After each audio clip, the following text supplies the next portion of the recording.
Thanks for the introduction and for the opportunity to speak here. So it's great always to be back at CMI. So yeah, so I will. So this talk will mostly be. So I'll do a little bit of theory in the beginning and then focus mostly for the rest of the talk on some concrete examples. So I won't maybe state a general result until the end because I can't really prove it in the time I have, but I think the examples will give you a flavor of how the proof actually goes. Okay. So, so one of the things that we will hopefully discuss is the following, which is what does the set of complex solutions to the equation x cubed plus y cubed equals 1 look like. So that will be the example I will probably spend the most amount of time on. So, so the important thing is that in the xy plane that we are used to, this would describe some kind of a curve, right? But the xy plane that we are used to only allows real values for x and y. And so the interesting thing that may be new to you here is that we are going to allow x and y to be complex. So if you think about it, it looks a little bit unwieldy at first because the xy plane is now replaced by a 4-dimensional space because x and y are both 2 each. But this thing is an equation of complex numbers, so it's going to cut dimensions down by 2. So what will be left with will be some kind of a surface, and what I want to do is describe what that surface looks like. Okay, so how we can read that off from the equation. And so, yeah, because I was told that there are lots of high school students in the audience, I want to spend some time to build up some background related to complex numbers that's relevant in order to be able to do this visualization. Okay, so all right, so let's start first with something about complex numbers.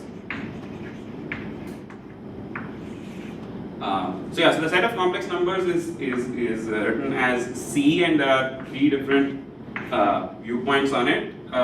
One, well, I don't know how different they are, but one is algebraic, where we take the real numbers and we attach a new to R, attach a new element which we call I, which formally plays the role of a square root of -1. So I allow myself to take elements of the form A plus BI, where A and B are real numbers, and the only rule I obeys is what this equation is trying to tell you, which is that I squares to -1. So you can use that to add and multiply these objects more or less evidently, right? That is, when you multiply 2 such objects, there will be an I square term which you simplify to a -1, and then it again comes into this form, right? So that's an algebraic way of thinking about it. So like a more highbrow way of thinking about it is that we take maybe polynomials in one variable and then we quotient out by some ideal. So if you are used to thinking about it in that way, this is what this viewpoint is, which is we just formally attach a symbol and it has to obey this one rule and no other rules. That's what this description is supposed to say. Okay, so that's one way of thinking about it. Another is as points in the xy plane.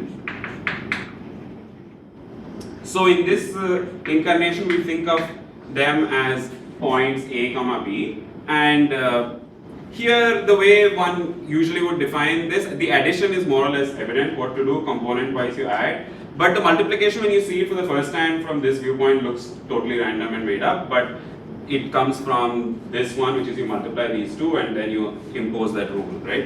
Okay, so the last one is probably, so I'm guessing maybe the first two are more or less equivalent ways that you would be used to thinking about complex numbers, and we will use the second viewpoint the most in order to visualize them as points in the xy plane. So, so the last one I want to talk about is, I want to think of complex numbers as rotational homocities of the plane R2 centered at the origin. So I'll explain what I mean by this. So a rotation centered at the origin is a transformation from R2 to R2, which will start from any vector and rotate it by a certain fixed amount counterclockwise. So if I say rotation by 90 degrees, it will transform this vector to this vector, it will transform this one to this one, and so on. So the important point is it preserves length and it just changes the angle by some fixed amount in a fixed orientation. So that's rotation. Homotheties are transformations of R2 that basically scale by a certain fixed amount. So for instance, suppose I have a segment here, then maybe I have a homothetty of factor 2 which will just scale this segment and place it here. So at double the distance. So you can think about it as like doubling these two vectors, or you can think of it in terms of similarity of triangles. So there are many ways you can think about this. Okay.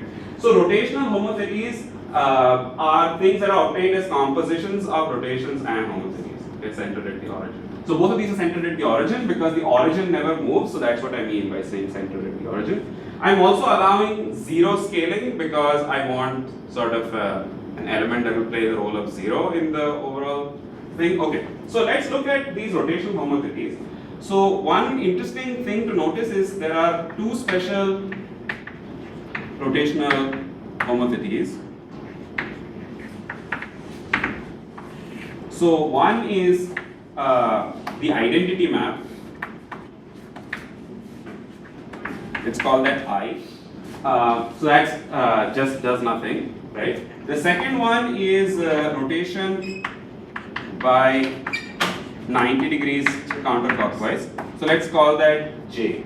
Okay. So one important thing to notice is that J, when I square it, by that I mean I compose it with itself, it becomes minus of the identity. Right? Okay. So this J is going to play the role of the square root of -1, whereas this is going to play the role of the number 1. Okay. And one interesting thing to note is that if you actually do take two rotational homothetties, you scale them both by some amount and add them. That is, you take a linear combination of them, you still get a rotational homothetty. Okay. And yeah, so for those who might like to think about these as matrices, this one is the matrix 1, 0, 0, 1, and this one is the matrix 0, 1, -1, 0. And more generally here, the pair AB corresponds to a matrix like this. So if you've never seen matrices before, this notation is just a way of saying the following, that if I start with the standard unit vector in the x-axis, then this is the transformation which sends that unit vector to the vector AB. And now the fact that it is a rotational homothetty forces where it should send this vector to. It has to be a vector of the same length as this one and at a 90-degree counterclockwise angle from here. And that will tell you that its coordinates are precisely -b and d. Okay, so that's the way you can think about it. And one can check that addition and matrix multiplication here exactly correspond to the complex addition and multiplication here. Okay. So from this rotational homothetty point of view, it's also quite clear that any non-zero rotational homothetty has an inverse. Right? And also maybe if you think about it from the linear or transformations of matrix point of view, it's not so clear why if I multiply two of them the order doesn't matter, but it actually does not, as you can check. But if you think about it as like scale by a certain amount and then rotate by a certain angle, then it's maybe intuitively much more clear why the order in which you do them does not matter. Right? Okay. So let's notice that scale by R and rotate by theta is always a transformation I can do. So I will, so let's call this transformation R angle theta, or I mean eventually I will forget to do this and we normally call it R e to the I theta. That's the standard notation for it. So don't put too much meaning into this e to the I theta if you haven't seen it before. Just think about it as if I were to formally multiply this, what this is telling me is that the theta should add up and the R should multiply, which is how rotational homothetties compose with each other. Right? Okay, good. So that's what complex numbers are. So a special so basically this notation behaves the way you think it does, meaning if I were to multiply two such things, I do indeed get this. So this might seem kind of tautological given the notation, but notice that if I add R equals 1, then e to the I theta according to this definition is the transformation just rotates by an angle theta. So according to this, it should be given by cosine theta comma sine theta. right? So this thing is actually just the identity which is cosine theta 1 plus I sine theta 1 times cosine theta 2 plus I sine theta 2 equals cosine of theta 1 plus theta 2 plus I sine theta 1 plus theta 2. So this is something you can verify using standard trigonometric identities, right? When you just multiply this out. So that's what this amounts to in this case. So a special case of this, which we will use a lot today, is that if I wanted to raise a complex number written in this form, so by the way, writing it in this form is called writing the complex number in polar coordinates. So which is, you write it in terms of distance and the angle. Then raising a complex number to the nth power, so n is some positive integer, raising it to a nth power is very easy in polar coordinates. You just raise the magnitude r, or the distance from the origin to the nth power, and you multiply the angle by n. Right? So this is basically just iterating this formula again and again. Okay. So so this tells me an important corollary, which is that for any non-zero complex number, so any w in C which is not 0, and n which is a positive integer. So yeah, some conventions allow 0 in the natural number, so I'll just be very clear about that. So okay. So for there exist exactly n distinct nth roots of w in C, right? And this is actually easiest to see in the case when w itself is just a real number, let's say even a positive real number, let's say even the number 1, right? So what are the nth roots of this thing supposed to be? They're supposed to be all things of the form r e to the I theta, so that when I raise this to the nth power, I get 1, right? So what that tells me is r, because I'm requiring it to be positive, that already tells me r must be 1. So the number certainly looks like e to the I theta. But theta now does not have a unique answer, because I could, for instance, take, so let's say I was looking at fifth roots of unity, so let's say this is where 2 pi over 5 is. So this complex number, which sometimes we also write it as a vector stretching from the origin, this one, if I were to raise it to the fifth power, will come back to identity. But also if I were to square this number, that is, if I were to take the angle 4 pi over 5 instead of 2 pi over 5, then raising that to the fifth power also gives me identity, right? So all the angles at intervals of 2 pi over n give me different nth roots. So that's what the explanation for this thing is. So it just follows from our observation here, right? Does that make sense to everyone? So please feel free to ask questions at any point if anything is not clear. So okay, and one more interesting consequence, or rather to get a better sense of how this nth power behaves in complex numbers, let's try to think of the following situation. So suppose I have two copies of the complex plane, and maybe I call the coordinate here as w and the coordinate here as z. So z itself has a real and an imaginary part, w also itself has a real and imaginary part. And let's say this is the map, that is z goes to z to some power. So this w is equal to z to the n is the relation I want to impose on these two things, right? So suppose I have some closed loop inside of here which encircles the origin, right? What happens to this loop when I apply this transformation to it? It should still be some sort of a loop, right? It should come back to where it is. But the interesting thing is that if I keep measuring the angle along here, I see that by the time I end up to the starting point, I traverse an angle of 2 pi in total. But according to our rule for raising to the nth power, this should traverse an angle of 2 pi times n. Right? Here it was just 2 pi, here it should be 2 pi times n. So what does that mean geometrically? What that means is, so suppose let me draw that for n equals 2, it's going to mean that it's some sort of a loop like that. So I didn't really trace out very carefully what the distances were, because you would have to do that in order to draw this loop explicitly, right? I would have to square the distances at each stage. So this is just something I'm drawing very roughly, but just to illustrate the point that it winds around the origin 2 times when you square a loop that winds around the origin once, right? Does that make sense? So this is for the case, so the picture is showing the case n equals 2. Okay, and so this will have so this very simple observation, when we kind of turn it around and try to find nth roots of a complex number in a way that varies continuously as the complex number itself varies, we will see that there are some issues, because let me not get ahead of myself, but this hopefully is clear. So another thing I want to talk about related to complex numbers before we get to the main point of the talk is something called the Riemann sphere.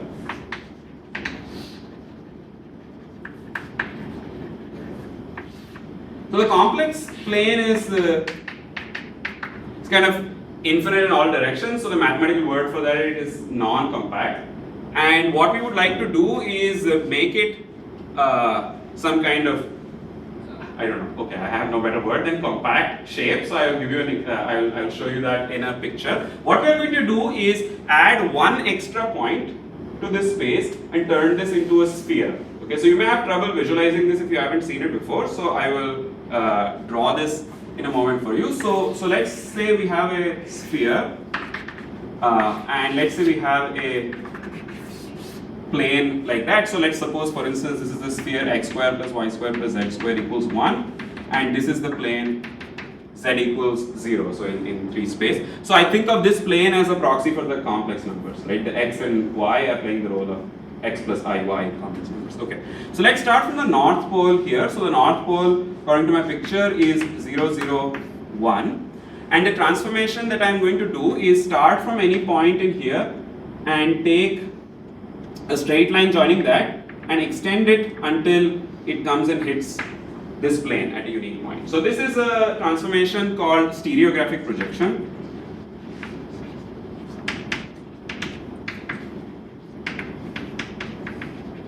Okay, so stereographic projection for us, it's just going to play the role of kind of unwrapping the sphere minus the north pole into this entire complex plane. Does that make sense to everyone how that's working? For instance, if I wanted to take this point, then, and I repeated the same process, then I would see that it meets inside of this disk somewhere, right? So the southern hemisphere becomes the inside of this disk, and the northern hemisphere minus the north pole becomes the outside of this unit disk, right? Does that make sense to everyone? Okay. So from this point of view, I would think of, so if this is C, I will use the notation C hat, which stands for C and this extra point, which I will call infinity, and this is basically the way, so this thing is called the Riemann sphere. So of course, as a set, this is all it is, but it's important to remember that as a shape, we should think of it in this form, which is that as you start from a complex number and you keep increasing its norm, even if you kind of move around in a very complicated way in the angular direction, as long as its length keeps increasing, it always limits to the same point, which is the north pole here. Okay, so there's one single point at infinity. It's not that if I were to go in different directions, I end up with different limits. So that's what we are looking at. So that's called the Riemann sphere. Also, if you have seen this is also sometimes written as CP1. So if everyone has taken like a topology course, you may have seen something called the complex projective space or complex projective line, and this is an example of that. Okay, so all right, so that's I think enough background for yes. Would it be fine to call that this is the 1-point compactification? Yes. This is indeed the 1-point compactification of C. Yeah. So one very interesting thing about this, which you won't really use today, is that so there is a way of measuring angles on this plane. There's also a way of measuring angles on the surface of this sphere, right? So basically what you do is if you have two curves in here, then you maybe take the tangent plane at that point, you take the two vectors that are tangent to that curve and then measure that angle, and you call that the angle between the two curves at that point of intersection. Here, of course, it's just a flat plane, so it's obvious how to measure angle, right? Even if you have two curves, you just take the two tangent vectors and then you measure the angle between them. So the important point about stereographic projection is that it preserves angles. So it's a pretty interesting thing. If you've never thought about this, you should try to think about how would you even prove this and then try to prove it. So once you know what to do, it's just kind of an ugly calculation, but you have to figure out what to calculate in order to prove this. Okay, so all right. So okay, so that's some background on complex numbers. So now let's talk about taking nth roots of complex numbers. So the second section is I want to describe nth roots of complex valued functions.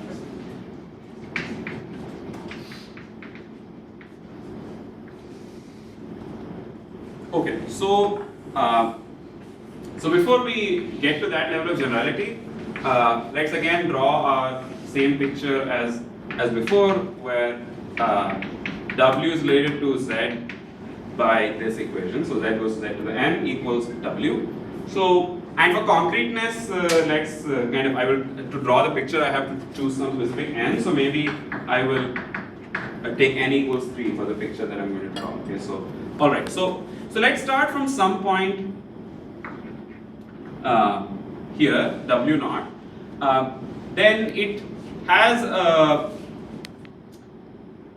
certainly some cube root, right? What you do is you take this length and you take the cube root of that, so that's just a positive real number, so that makes sense. And then you take the angle that you have here and make 1/3 of that. Okay? So that's giving you one particular cube root. So maybe I draw that here. So all now the lengths here are to scale. You should kind of excuse that. But this is not the only cube root, right? We also have another one which is at 120 degrees away, and another one which is further 120 degrees away, but the same distances in each case, right? Okay, so we have 3 different cube roots. So I'll call them that. So now, so one thing I want to say is that unlike for positive real numbers, this notation does not make any sense because we have to make a choice of a cube root. But suppose I wanted to define this type of a thing as a function, and suppose I just decided arbitrarily that for w0 I'm going to make this function take the value z0. Remember, I have 3 choices, so I have to make some choice. So let's say I commit to this choice. Now I ask myself, if I give you some other point which is sufficiently close to w0, and I want to choose a cube root for it, given that I've already specified what the cube root is for w0. Is there a way to choose it so that the function is continuous, meaning that small variations of the input result in small variations of the output? So basically here you have, so each of those yellow points will have a unique cube root contained in one of these 3 regions, right? For this region there will be a unique cube root. So let's say I look at this point, so then maybe it has a cube root here, a cube root here, and a cube root here, right? So suppose I wanted to make a continuous function on this disk, which behaves like a cube root. Given that I've already told you w0 must be mapped to z0, then I'm more or less forced that all the cube roots I choose have to be contained within here, right? Because this disk is connected. So if it visited some portions of this, it would somehow have to break into different pieces and visit all of these. So even more concrete way of thinking about it is, suppose I had some kind of a continuous path going from w0 to that yellow point, and I try to trace that continuous path under the cube root map, right? So, and I'm already told that the initial condition for that path is supposed to be here. So at each point I'm more or less forced to be here if I have to preserve continuity, because if I were to ever jump from here, then I could kind of take the largest time until which I was here and the smallest time where I was here, and then I would get a contradiction, right? So it's a basic argument of continuity that tells me that on this disk, if I tell you what the cube root is at one specific point, then there is a unique way to extend that to a continuous cube root function on that entire disk. Does that make sense to everyone? And this works only if we are at a W0 which is not equal to 0, right? Because if I'm at 0, then I only have one single cube root, and then anything nearby has 3 different choices, and there's no clear way of choosing one or the other unambiguously, right? Okay. So, so now we can ask the same type of question. Suppose I were to take this loop. Okay. So let's assume the loop starts here and it will come back at this point. Let's try to trace the behavior of this loop under the cube root function. Okay. So it has to start, let's say, from here. So it will kind of constantly keep going like this. At some point it will have to exit. And again, notice that the reason I am just continuing it this way is that if I made any other choice, I would have to introduce a discontinuity. I would have to keep going straight along, increasing the angle at 1/3 the rate at which I'm increasing this angle, right? Does that make sense to everyone? So by the time I make this full turn, I will only have made 1/3 of a turn here. So you notice that in fact, on this loop, it violates the definition of a function, which is that we have come back to this loop, come back to the starting point, but we have 2 different values at the 2 ends of this path. Does that make sense to everyone? So what that tells me is that, so where's the contradiction? The contradiction is I kind of just assumed without any reason that there is actually a well-defined cube root function on this loop. It turns out there is no such cube root function. It's defined on sort of any nice interval like this, but there is no continuous cube root function on this whole thing precisely for this reason, that on the output side, when I make one full rotation, on the input side, I'm going to make only 1/n of that full rotation. Okay. So, all right. So with that in mind, let's try to do some concrete examples. So.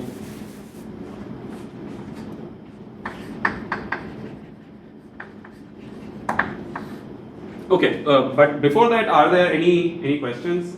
Is everything reasonably clear so far?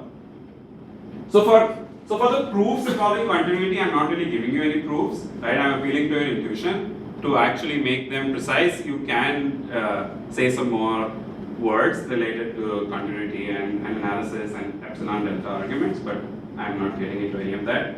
My purpose is only to convey the basic idea. Okay, so let's try to think about some examples. So suppose I wanted to find a function f such that f of z to the power of n is z, right? So in other words, I want an nth root function, right? Everyone understand why I'm calling f an nth root function, and of course I want this to be a continuous function. We've already seen that it's impossible to do that on this entire loop, right? Okay. So, but one way you can salvage the situation is maybe remove some portion of the plane where you say that, okay, I'm not going to define this function at all. So maybe I remove this ray, this closed ray that includes the origin and goes all the way in the positive direction. Now I claim that in the complement of this closed ray, there is actually a well-defined continuous function which has this property. Can everyone see if that's the case, and can someone tell me what that function would be concretely? So it doesn't have like a very Like if it's r e to the I theta, it's like cube root of r e to the I theta. Yeah, exactly. So the important point there is that there is a unique way to make sense of theta once I am here. Because if I wanted to make sense of theta on the entire plane without removing this, then if I committed to the value 0 here and I wanted to be continuous, by the time I come back here, I'll be also forced to commit to the value 2 pi. By removing this thing, I'm able to ensure that my angle stays inside of an open interval 0 to pi, and there's an unambiguous choice of angle. Does that make sense to everyone? That's why that formula even makes sense. So if you ever try to define a function and it seems to depend on choices, then that's called the function is not well defined.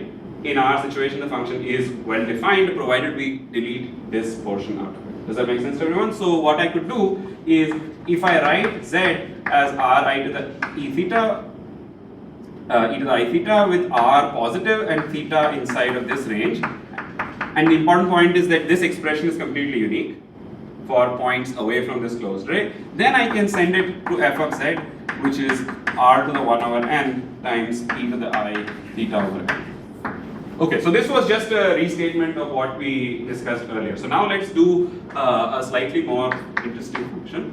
So now what I want is, okay, so I'll stop writing this want a continuous function such that, so I just want f such that f of z squared is equal to z square minus 1. Okay, yes? Why do you remove 0? Yeah, so okay, so that's a good question. So here for continuity, I actually don't need to remove 0. I will still have a function, but yeah, I mean later at some point we'll have to remove 0. So maybe I'm just foreshadowing. But yes, you're right. At this point, there's a perfectly unambiguous choice of nth root. So I just can remove this much and get a function. Yes. So and moreover, it will also be continuous because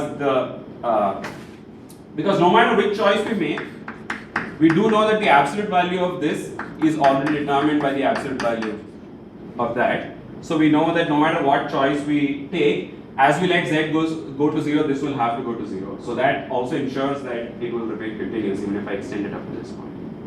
So, okay, so now the same will apply for what I'm going to say next as well. So, but I will continue to remove 0 because we will have a reason to do that later.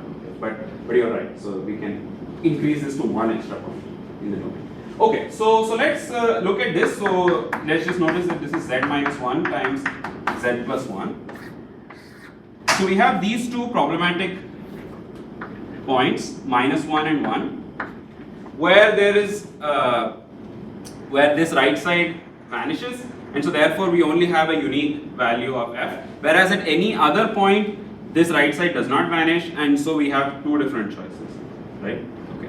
So now for the same reason as before, if I just took this entire C, I would not be able to find a continuous function which has this property, right?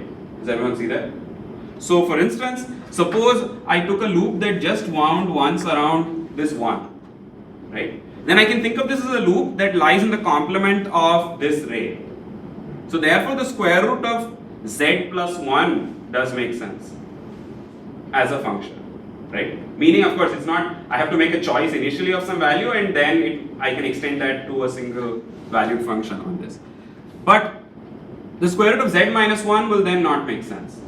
So therefore, if this f made sense and square root of z plus 1 made sense, and their quotient would have to make sense, right? So what that tells me is that on just the entirety of C, I cannot find any continuous function which has this behavior, right? Okay. So one set on which I can find such a function is this set, right? So this is kind of like a hybrid between this and this, where I remove this entire slit that has the effect of like removing this slit as well simultaneously, right? So then there's obviously such a function here. We just define it again by this type of formula, except that we have to now write down the polar decomposition with respect to z minus 1 and z plus 1. So basically we write z minus 1 maybe as this and z plus 1 as this, and then we can write down the square roots, right? Everyone okay with that? Okay, similarly you could do that also with if I remove this and I just extended the ray over to this side. That's a symmetric situation, right? That is, I start the red ray from here and go all the way to this. But in fact, I claim you don't need to do either of that. You can just remove this one single closed interval and you will actually have a well-defined function f which is continuous on C minus this closed interval.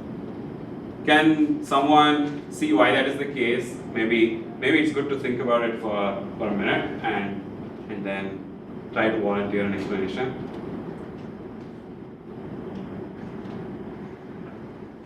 Someone want to guess?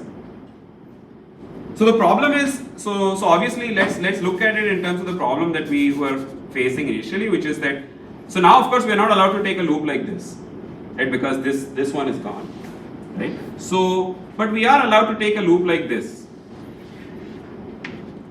Does this loop cause any problems? Well, when we take this loop, we complete a one full turn around 1 and one full turn around -1.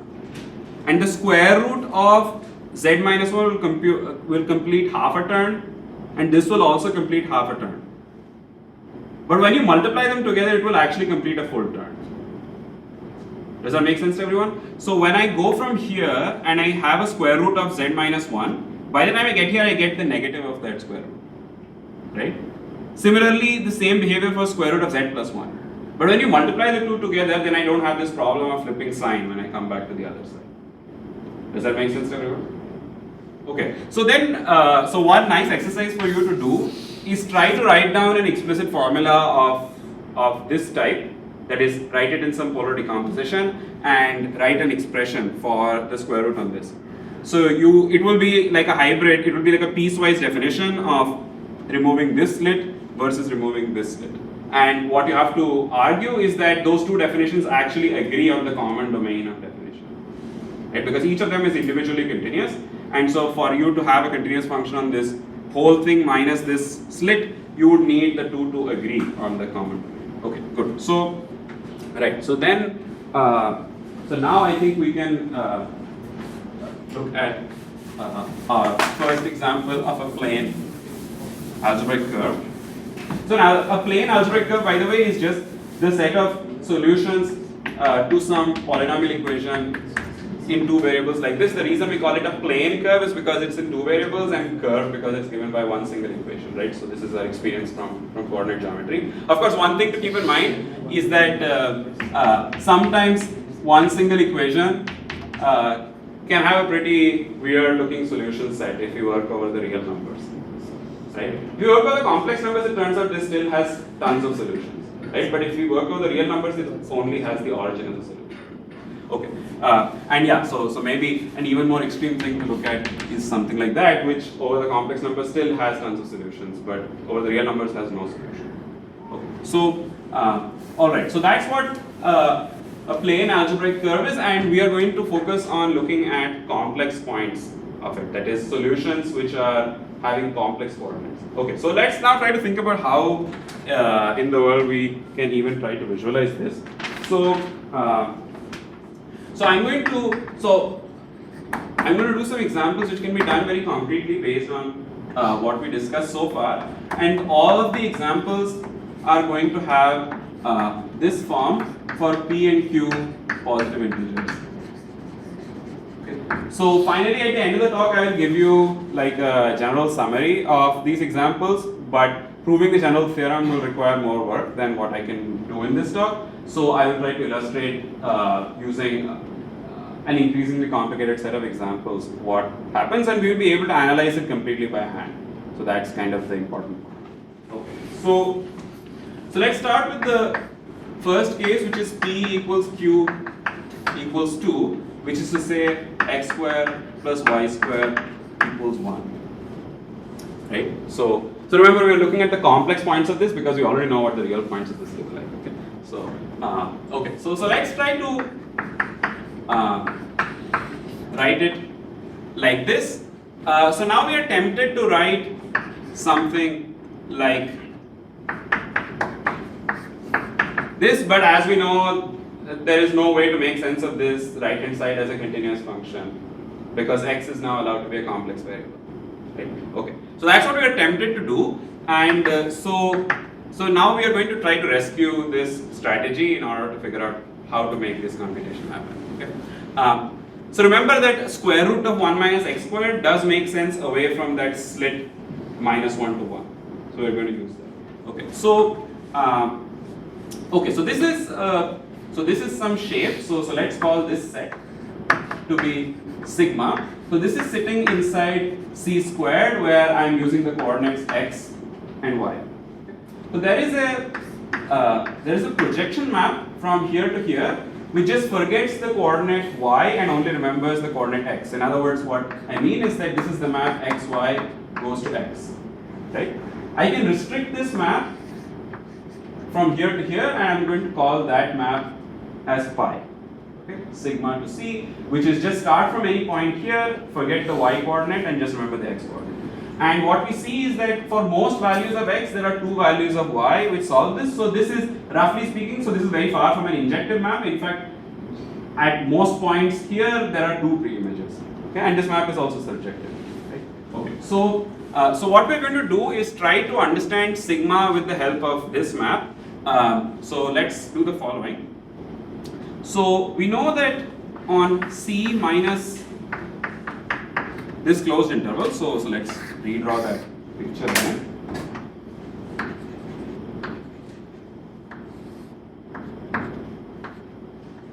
So on C minus that closed interval, we know that we can find a function f. So function f going to C, so there exists a continuous function f going from here to here such that f of x squared equals 1 minus x squared. Right? This is something we discussed already. And of course, once I find such a function f, then there is also the function minus f, which has the same rote. Right? Okay. So now what I can do is, if I ignore the portion of sigma which lies over this interval, right? Then, okay, so let's write that explicitly. So let's look at sigma minus the inverse image of minus 1, 1. Does this notation make sense to everyone? What I mean by this? So, okay. So let's look at this. This can be written as the disjoint union of two sets. One is x and y. So I mean in C2, but I'm not writing that. Such that x is in C minus 1, 1 and y equals f of x. Union x and y such that x is in C minus 1, 1 and y equals minus f of x. Does everyone agree with this decomposition? Right? So now this shape is very easy to visualize if you think about it, because this looks like it's happening in C squared, but y is entirely dependent on x, right? So for instance, even if I have a very, very complicated function, as a shape, I mean, you can flatten it down to just the x-axis, right? If it's the graph of a function, you can just flatten it down to the x-axis. So what I'm trying to say is that this shape is basically just a copy of C minus that closed interval minus 1, 1, and this is also a copy of that. So which means that a very large portion of sigma is actually made up of two copies of something that looks like a very large portion of C. Right? And now we have to figure out how to put back those extra things in to uncover the shape of the whole sigma. Right? Everyone okay with that? So far,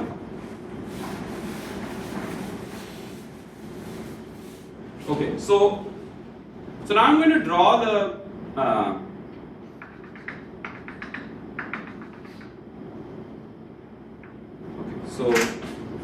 So I'm going to draw these two pieces in the following way. So the fact that I've removed this interval, I'm going to think of it as, imagine I had like a plane just made of a piece of paper and I cut out a slit and then pried it over. That's what it would look like, right? Everyone understand what this picture is supposed to be? So this is supposed to be a different picture of C minus 1, 1, right? So I have kind of cut open that slit and okay. So we have two pieces like this.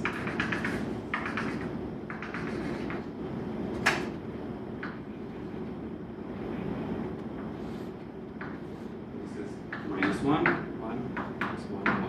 Remember that in this, what's being shown on this picture is only the x coordinate, and here the y coordinate is given by f of x, whereas here the y coordinate is given by minus f of x. Right? Everyone okay with that? So now, okay. So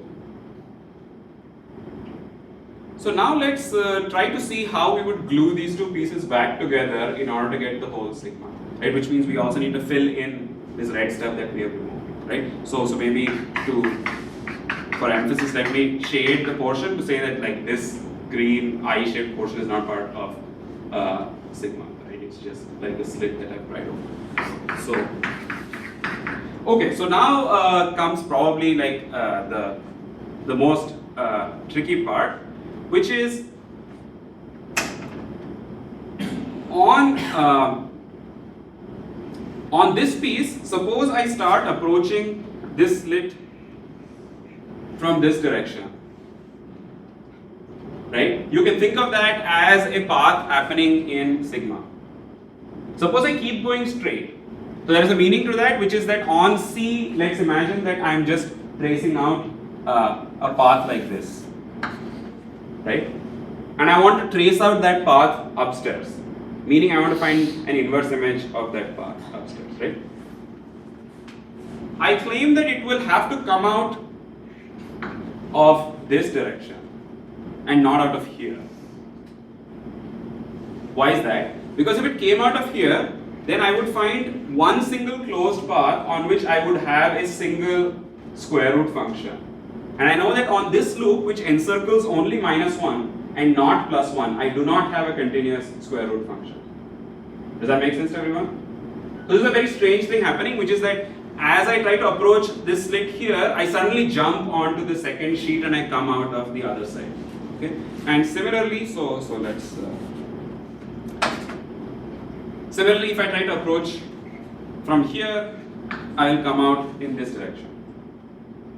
Okay, so what I now need to do is take two such pieces and glue them together in a way that this portion is glued to that portion and this portion is glued to this portion. Does that make sense to everyone? Yes? Okay, so just for making it easier to glue, I am going to mark some arrows on this thing.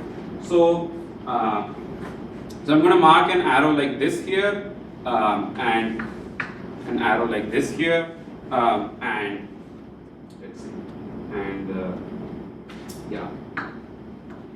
Okay, so I put a double arrow on this and this because this one needs to be glued to this one, and I put a single arrow on this and a single arrow on this to indicate that this needs to be glued to that. Does that make sense? Okay, so now so now I'm going to draw basically this. Now the rest of the proof is going to be a sequence of pictures, so you need to look very carefully and object if any picture does not look like it followed from the previous one. So, okay, so and because we are sort of doing topology, I'm allowed to stretch and bend things as much as I want, but I cannot tear them, right? So that kind of violates continuity, but okay, so let's draw this in the following way. So I'm going to draw these two pieces as follows. So I've sort of made these two pieces. So this is the first piece. Does everyone understand what this thing is? This is like an inverted bucket, except that the base of the bucket is gone. Right? So that's what it looks like, and of course it's an infinite bucket. Okay, so it's not real life, but yeah, okay. So then you also have another of these inverted buckets, which is -1 and 1 here, and everyone okay with this so far? Okay, so now I'm going to do something to this second piece. I'm going to keep the first piece as it is. Okay, so the first thing I'm going to do to this guy is imagine an axis coming out of this plane. I'm going to rotate it 180 degrees about that axis. That is, this bucket is like this. I'm going to do that. Does that make sense to everyone? So let's try to do that. So it's going to become, so if I rotate it 180 degrees, so rotate 180 degrees about axis coming out of the plane. So meaning out of the plane of the board. It's going to become something like this. Okay, does that make sense to everyone? Now minus 1 will be located here and 1 will be located here, right? Everyone okay with that? Okay. And I'm still going to see this in the front. So I'm sorry. Now the orientation is also important. The arrows are always going from minus 1 to 1, right? In both cases. So here I'm going to see this here, and the one that's at the back I'm putting dots because it's technically not in view, but whatever. Okay. So does that make sense to everyone? Okay. So now what I'm going to do is imagine an axis that passes through the center of this disk and is perpendicular to this disk, and I'm going to rotate 180 degrees about that axis. Does that make sense to everyone? So I'm going to rotate 180 degrees about this axis. Okay. So what will I get? I will get, okay, so of course it's only the labels that are going to change. So let's first redraw this picture. So now minus 1 comes back here, plus 1 comes back here, right? This thing goes to the back and this thing comes back to the front. Everyone okay with that? So this thing becomes minus 1 to 1, yes, and like this, right? Everyone okay with that? Okay, so now this is looking excellent to glue with that piece, right? And so I can now glue these two together to get a piece that just looks something like that.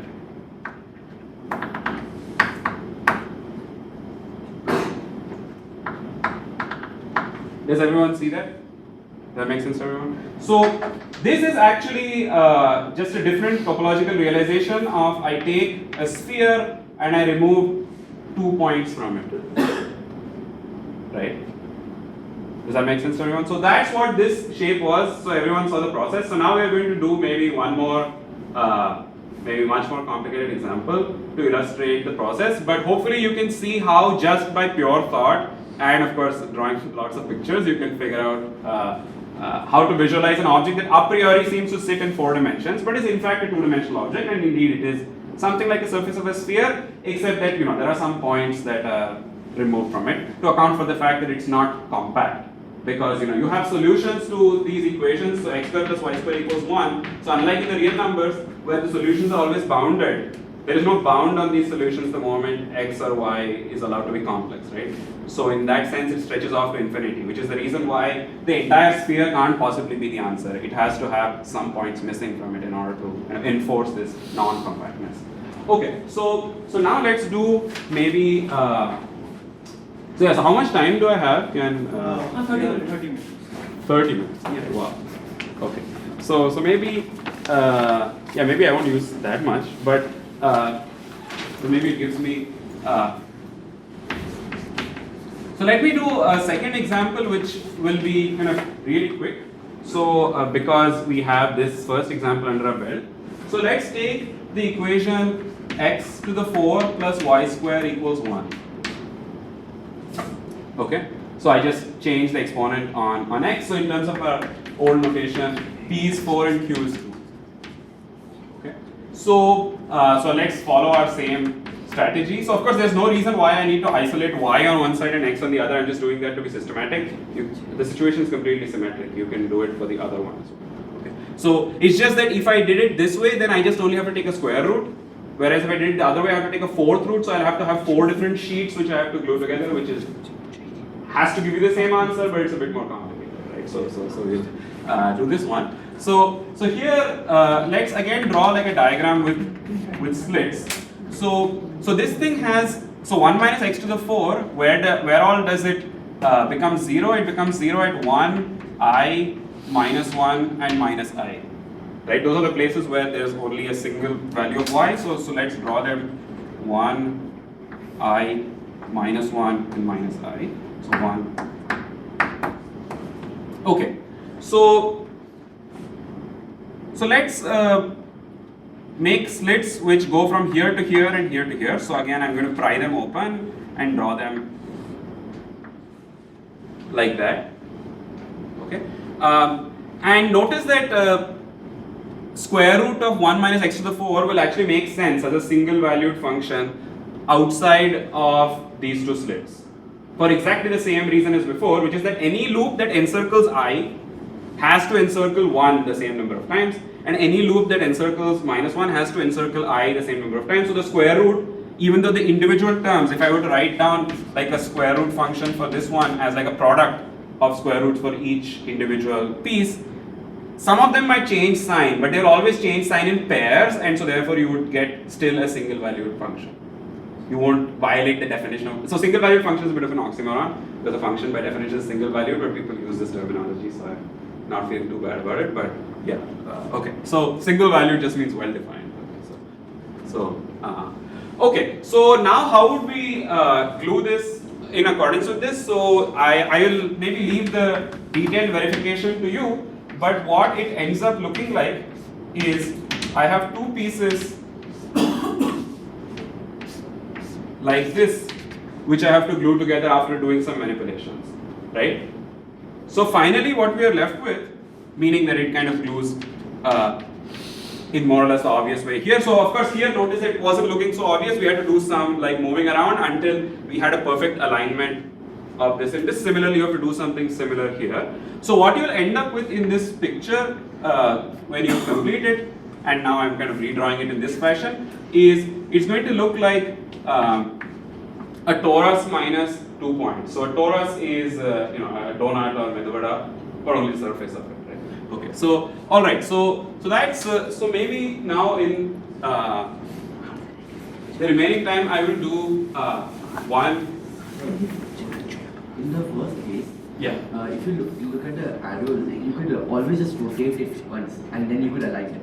In the second case, can't you have functions such that the arrows are rotated in opposite directions? So like no matter how you rotate one, the other one will be. Yeah. So still there's some way to glue it. It's just visualizing is much harder. So we'll see an example where we will have to make a very different set of cuts in order to make the visualization. So it turns out fortunately there's a way to like not have to do each of them by hand, and there's a general result. But I'm just trying to describe it with sort of very minimal tools. So maybe it seems ad hoc because some of it is.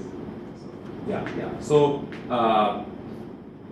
okay. So but I think one thing I want to stress is that in these examples I did not prime you for what the answer is going to be, and we actually discovered it, right? So that's why I don't want to tell you the result ahead of time, because then you can plug in numbers and check, which is kind of not so much fun. Until like you've seen some examples, right? So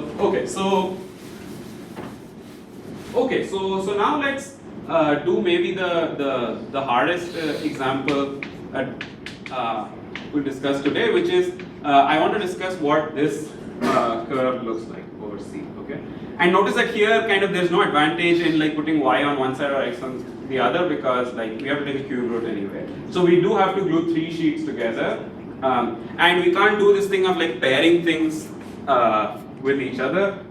So we're going to have to make kind of lots of slits in order to make this work. Okay, so again the idea is to try to express y as a multi-valued function, which is to say a union of a bunch of functions away from some cuts. Okay, so what are the cuts? So this is another picture of C, and let's say that I have one.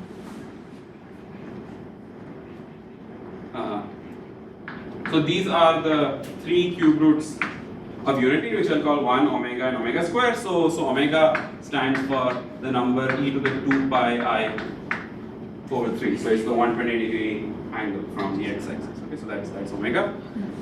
So if I were to remove these closed rays, then I have a single valued function here, right? Does that make sense to everyone? Why? Because simply factorize this as 1 minus x, 1 minus maybe omega x, 1 minus omega square x, right? If I did this, then I see that 1 minus x has a well-defined cube root away from this slit. 1 minus omega x, which by the way 1 minus omega x, remember, is really omega square minus x times a certain factor, right? So actually omega. So So this thing has a well-defined cube root away from this ray, and this thing has a well-defined cube root away from this ray. So if I remove all three rays, then each of them individually has a cube root, so I can multiply all of them and I get a continuous cube root of 1 minus x cubed. Yes? Everyone okay with that? So, so on C minus those three rays, so we have a function f which has the property that f of x cubed is 1 minus x cubed, and this is a continuous function, right? And the moment we have an f, then omega times f and omega square times f are also equally valid contenders. So those are the three sheets that we have to glue together. Does that make sense to everyone? So we have y equals f of x, y equals omega f of x, and y equals omega square f of x. Those are the three pieces we get once we remove these slits. And then we have to glue them together. So here I'm not writing all that notation of like projection down to the x coordinate is pi and all that. So I kind of, that's the reason I did the first one kind of in slow motion. So this one we are more or less like now automating the process.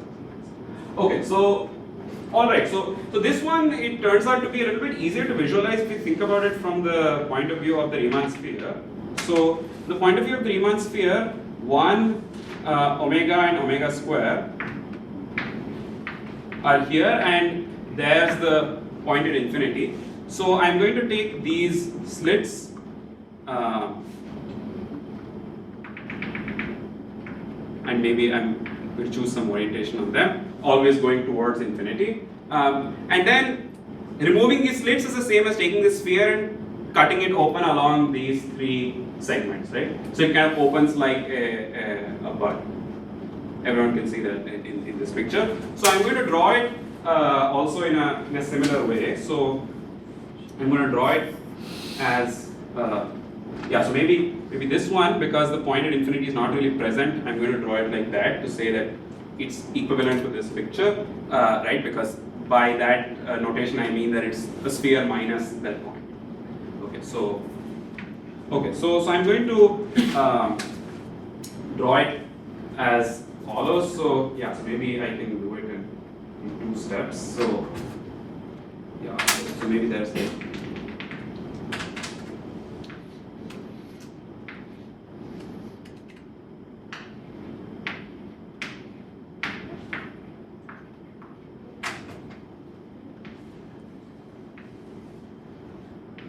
So that's what the shape looks like when I open it, right?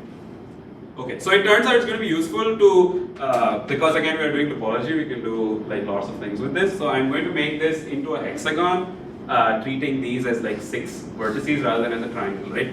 Meaning I'm going to bend this segment a little bit. Again, that doesn't change anything topologically speaking. Right?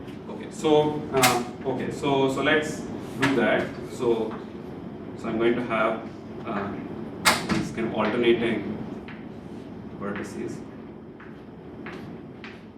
And the nice thing about this color code is that I don't really need to draw orientation arrows on these, because it always goes from the red to the white. Okay, because I'm going to follow this orientation. Okay, so now I have to take 3 pieces of this kind and figure out how to glue them together. Right? That's what we're left to do. Okay, so now we need to repeat the same process that led us to figure out what the gluing here looks like, right? Okay, so now let's try to see. So let me, and then I will want to draw it in that picture. So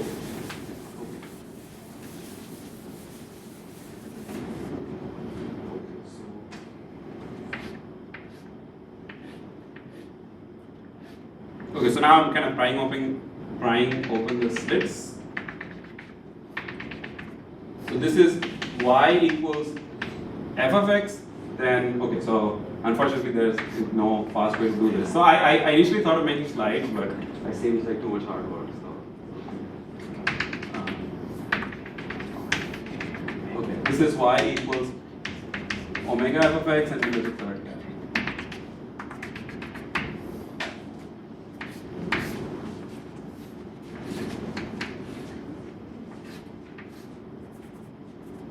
Okay, so and these points are again like 1 omega omega squared.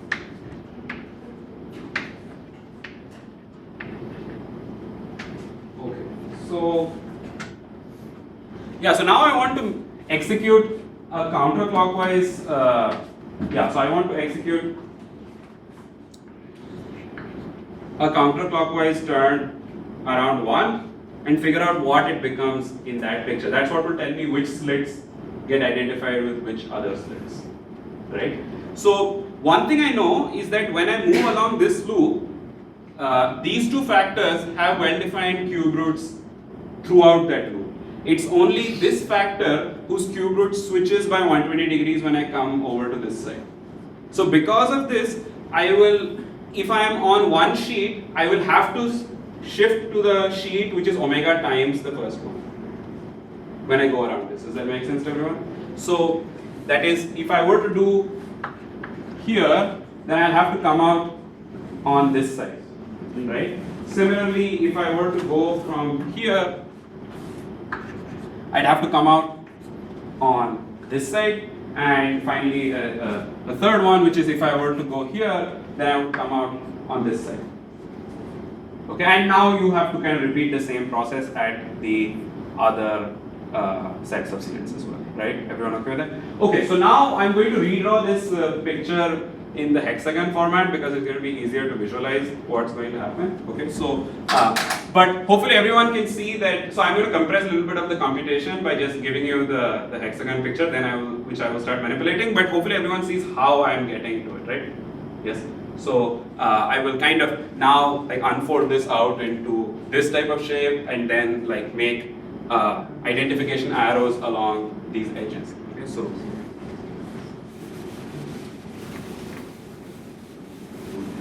Okay, so at this point, like the complex numbers are gone, and now it's just something about cutting and pasting. Okay, so let's try to do that. So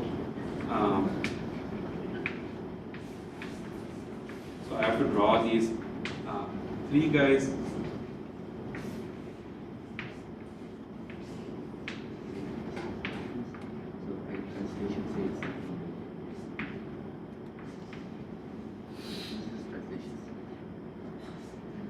Okay, yeah. So this is it's very time consuming to draw on the board, but anyway. Okay, so what am I going to do? So remember the convention is always we go from solid dot to unfilled dot. So I'm not going to put any arrows. I'm just going to write alphabets on these to indicate which edge gets identified with which edge. Okay. So for example, this one is supposed to get identified with that one.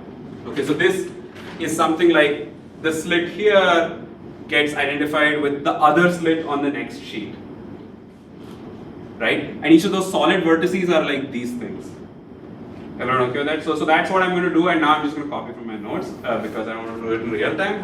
But hopefully you see that there's no mystery. Okay, so I have that A2, A2, A3, A3, right? That's how I get this. Okay, so now I'm just that I did honestly, but now I'm just going to copy.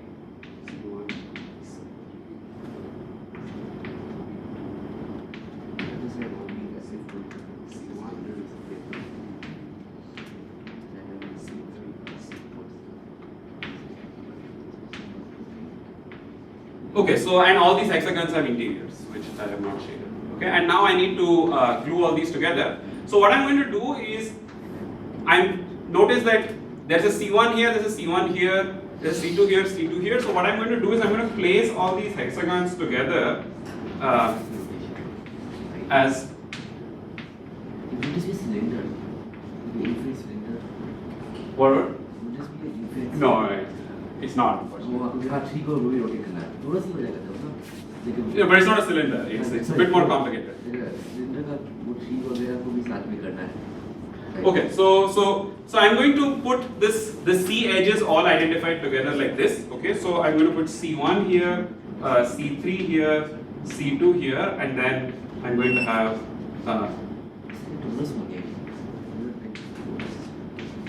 So I have.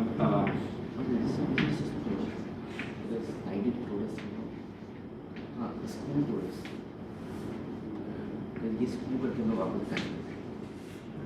Okay, now I have to mark all the, everyone see what I'm doing here. Now I'm going to mark off the edges. For example, here I have C1, C3, so I'm going to mark off the labels from here.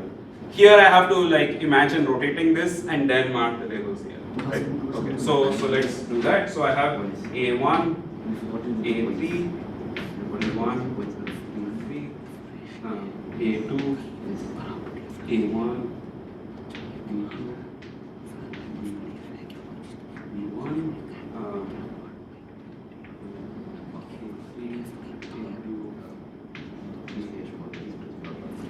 Okay, so I don't expect that you immediately follow it in real time, but this is what you get by rotating it. Okay, all good. So now that I have glued this much, I still have lots of gluing left to do. I'm going to erase this internal structure. Okay, and I notice that I have an A1, B2 here, and I also have an A1, B2 here. Right? Similarly, I have an A3, B1 here and A3, B1 here. So I'm going to redraw this as if it is, so these are two sides, these are two sides and these are two sides. So I'm going to draw it as if it's a hexagon whose opposite sides have to be identified. Right? And you see the orientations all match because of the color coding on the vertices, right? Yes? Okay, so what I'm going to do is, so I'm going to redraw this as follows.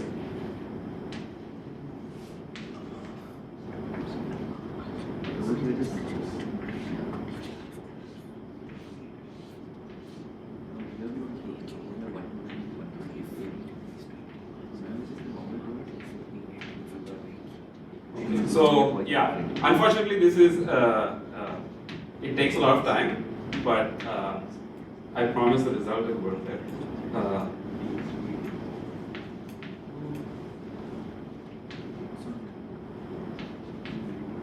Would it be a torus minus 3 points? Yeah, that's right. Okay, but we'll see whether, because it's almost easy to like convince yourself of it without doing all the steps carefully, so we'll see. There's like a small point that at least took me up, so we'll see, yeah, okay. So this is what you need to do, right? So all I did is I kind of like unfolded this out a little bit. The A3, B1 is here as one single edge, and this A3, B1 is here as one single edge. Right? But of course these points are there to remind you that that interior point from the edge has been removed. So what I'm going to do when I glue this hexagon together is I'm going to imagine filling in all these points back in, do the gluing and then remove the corresponding points. Yes? Okay, so therefore what I'm left with really to do is I need to figure out how to glue a hexagon opposite sides together. What is the shape I get? So now let's see. Sorry, just to avoid doing real-time work. Okay, so these are the orientations.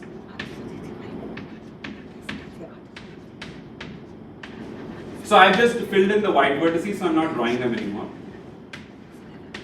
So these are the gluings that we need to do, right? Just opposite edges of hexagon. So you probably know, you've probably seen this example of gluing, which leads to a torus, right? Okay. So the amazing thing is that this also leads to a torus, which is, I think, much less clear. So it looks, okay, so let's do one step of this gluing. That is, let's identify these two. That is, let's fold this over like so. So then I'll get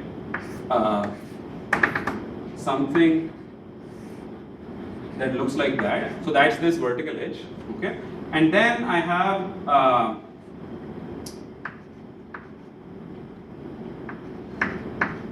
and here I have, so hopefully I copied that correct. So let's try to see if that makes sense. So I have folded this over like this, okay? So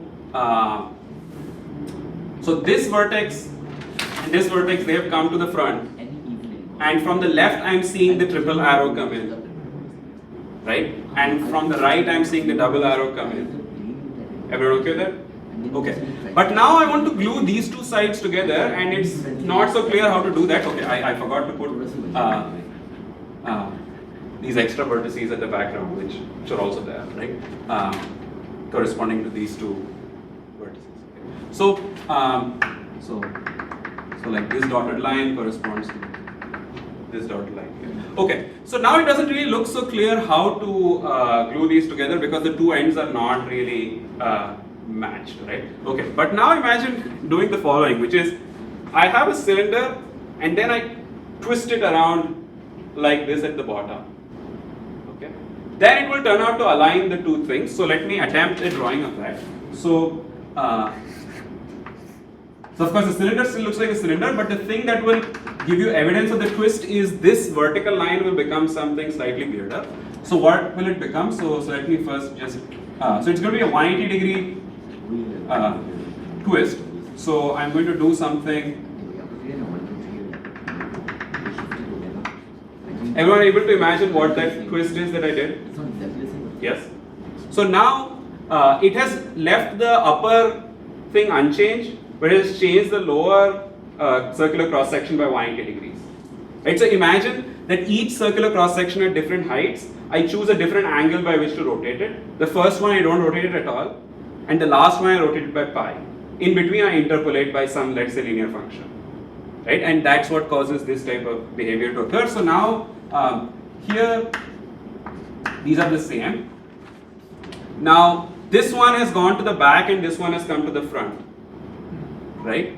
And it's the back one into which these things go in. So let's see. So yeah. So it's looking like this. So there's a triple arrow there, which I can also draw here, right? Because it's the same orientation. Yes. And similarly on the other side, there's a double arrow going inward to here, which looks like this. And now when I glue the two together, now it's obvious I'm going to get a torus, right? And finally, we had to remove the centers of these these 6 edges, where these gets identified in pairs. So I end up with a torus minus 3 points. Does that make sense to everyone? So finally, I end up with a picture that, now that I don't have to draw a very accurate picture metrically, I am just going to draw something like that. So it's a torus minus 3 points removed. Okay, so in general, the answer is always what's called a genus G surface. So genus G orientable genus G surface with n points removed. So genus here means it's 1, so genus 2 means something like this, and when I say 1 point removed, I mean a picture like that where I have removed 1 point. And it turns out that in general, if I do it for x to the p plus y to the q equals 1, you can write down some formula for what g and n will be. So it turns out n is the GCD of p and q, and g is something which better not to just verbalize, I'll just write it, minus okay, so I've included like a -1 term twice just to make it look slightly nicer, because there's a 1 that comes from here and a 1 that comes from here, which I can cancel if I want, but I'm just writing it this way because this kind of makes the coprime case a bit easier to see, because this term just goes away and then you just see half of p minus 1 times q minus 1, and this is just 1. Okay, so that's what I had actually mentioned in the abstract, which is when p and q are coprime, it looks like a surface of this genus with 1 point removed. But yeah, so I mean, in general, it turns out that's what the formula is. So I wouldn't really have the ability with what I said so far to prove this in general, because of course you can do this for any particular p and q using this process, but it looks like it gets more and more and more complicated. Turns out you don't have to go through this entire gluing process. You can compute something called the Euler characteristic of the surface much more easily without having to do the whole gluing step by step, and that's what actually allows you to compute this number much more easily without going through the entire. Okay, so I will stop there.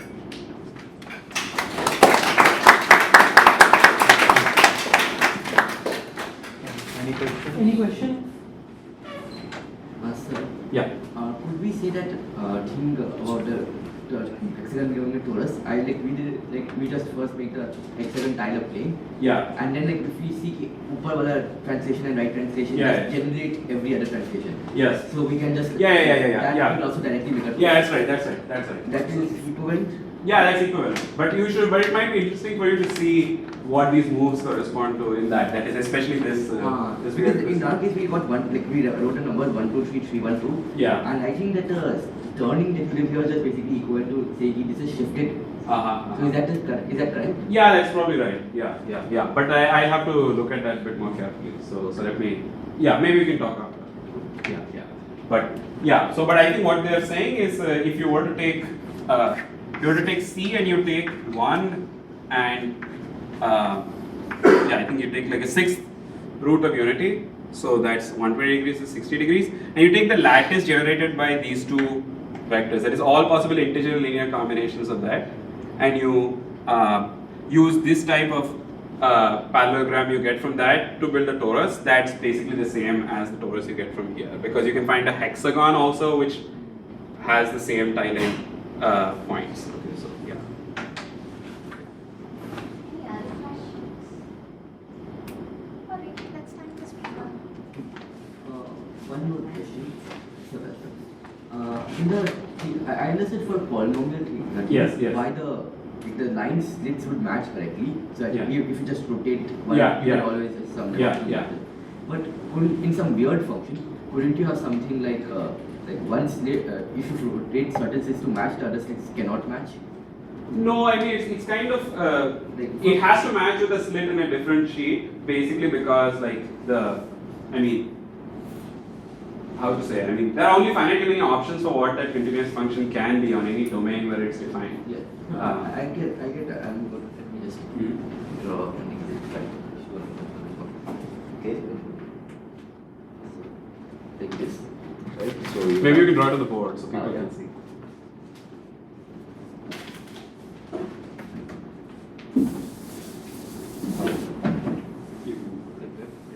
I was saying something like you have this slit, two slits. Yeah. This is also infinite. Yeah. Sure. This is, first slit I'll match easily. Okay. Second slit, I can have some issues, right? Like if I match the first slit, Yeah. then I can force the second slit to have some matching issues. So like No, but I mean, do you have like some function in mind? yeah, I don't have a particular function, but I'm saying why can't this sort of function happen? Right? In which this happens like this and 3. Yeah. So basically, yeah. So what we were doing in general. For polynomials, I can understand why this sort of thing would work in Uh-huh. But like, why can't we in general we have this sort of function?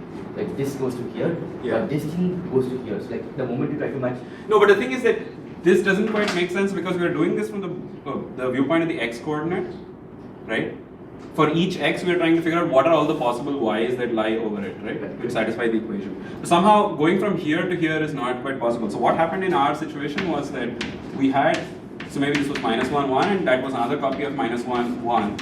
So this slit is kind of forced to be identified with a slit going from -1 to 1. The only kind of choice was whether it's this one or that one. okay.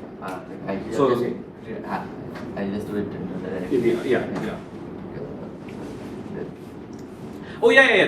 That could potentially happen where you want to put like same side here but opposite side here. Yeah, that could happen. Yeah, That- so then what do we do in that sort of case? Well, I mean, you can still make sense abstractly of the gluing. It's just much harder to visualize. So yeah, but maybe I'll try to see if I can think of an example which realizes that. But yeah, I mean, that's a perfectly valid gluing recipe. Yeah. It's just that visualizing is harder, which the gluing recipe doesn't care about that. Okay, yeah.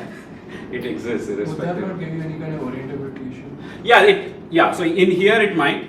So, but I guess what I want to say is, if there are like many slits, then having two such things will cancel each other out. So it could still be okay. Right. So yeah. So it might not be exactly this Yeah. example, but yeah, you can have like some matching and some not. So yeah. Like knowing already that these have to be orientable. Yeah. They tell Yeah. you that something has to cancel out. Yes. So it turns out that the fact that they are complex more or less forces that they are orientable. Yeah. So that's another kind of basic thing. Yeah. So like a Mobius band can never appear.